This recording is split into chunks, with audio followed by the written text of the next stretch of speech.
Squishy Monster TSM on YouTube, and today we're doing a classic candy cane shaped sugar cookie. And I love these because they're adorable and they're light, buttery, and crisp. First, I want to talk about my dry ingredients. So in my first bowl, I have some unbleached, weighed out flour. And to that, I want to add in my baking powder and my fine salt. And I'll sift that together, but I'm going to set it aside and talk about my wet ingredients. So in my second bowl, I have some unsalted, softened, room temperature butter. And when you're making cookies, it's really important that you use soft butter so everything mixes in really well and you get a nice tender flaky crumb. And I like a combination of brown sugar and regular sugar. So I'm going to sprinkle that in and I'm going to cream it together for about 3 to 5 minutes. Remember to swipe the sides of your bowl clean so that everything gets mixed into the batter really well. And I'm going to tip in a little bit of almond extract, which I think is really nice when you're doing sugar cookies, but to echo the theme here, you could definitely use peppermint or even just plain old vanilla. And then I'm going to crack in my room temperature egg, and I usually do this in a separate bowl, but didn't want to messy up another bowl. So you just want to mix that in together as well. Now in batches, I want to sprinkle in my dry to my wet. And obviously you can skip all these steps altogether and just get yourself just pre-packaged a sugar cookie dough, but I think that homemade tastes so much better. Only for these cookies, because it tends to lean towards a drier dough, I've kind of played around with gel colors and liquid colors and it doesn't impact it too much, so I'm just going to use my plain old cheap liquid red food coloring. And I've divided the dough into 2 equal parts and I'm going to mix this one into the red and leave the other one plain.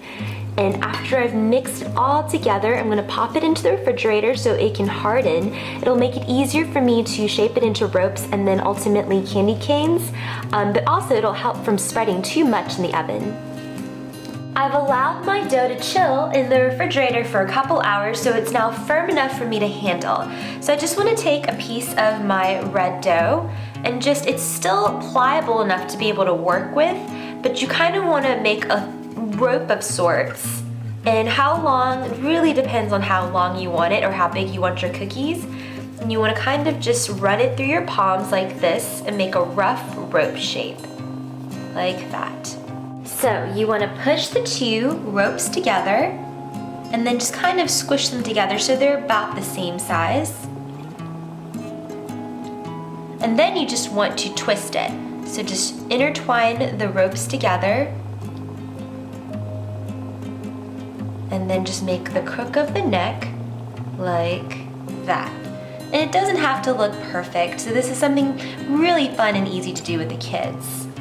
I just love how fun and festive these cookies are, and how adorable are these. Front or back, they look like classic candy canes and I can't wait to munch on them.